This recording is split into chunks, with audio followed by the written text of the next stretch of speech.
Good morning, students. As we all know that in class 10th you have three vocational subjects: beauty and wellness, information technology, food production. In this, the paper is divided into two parts: theory and practical.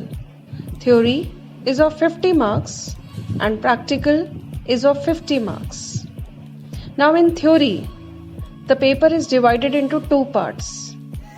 First part is employability skills, which is of 10 marks, and second part is subject skills, that is for 40 marks. So we are going to start employability skills. So today we are going to start with communication skills.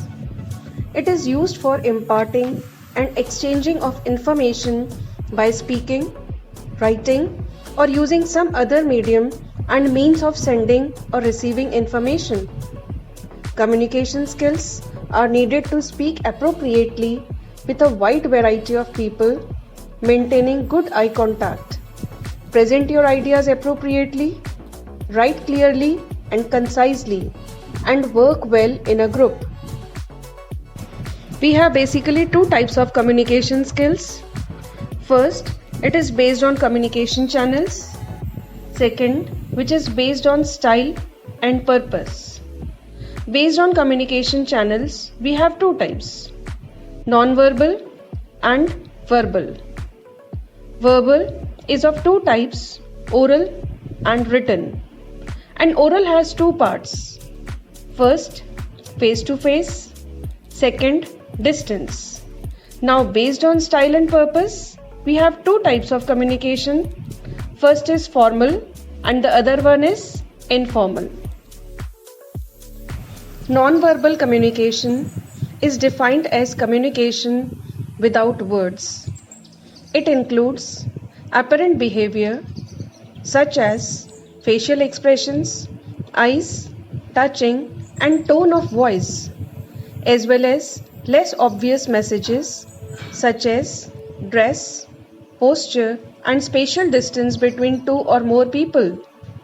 And verbal communication is a type of oral communication wherein the message is transmitted through the spoken words. Here, the sender gives words to his feelings, thoughts, ideas, and opinions and expresses them in the form of speeches, discussions, presentations, and conversations.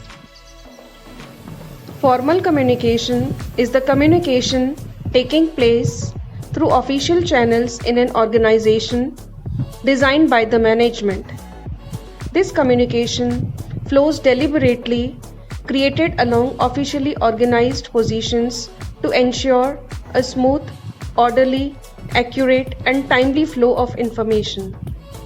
Informal communication is the casual and unofficial form of communication, wherein the information is exchanged spontaneously between two or more persons without confirming the prescribed official rules, processes, systems, formalities, and chain of command.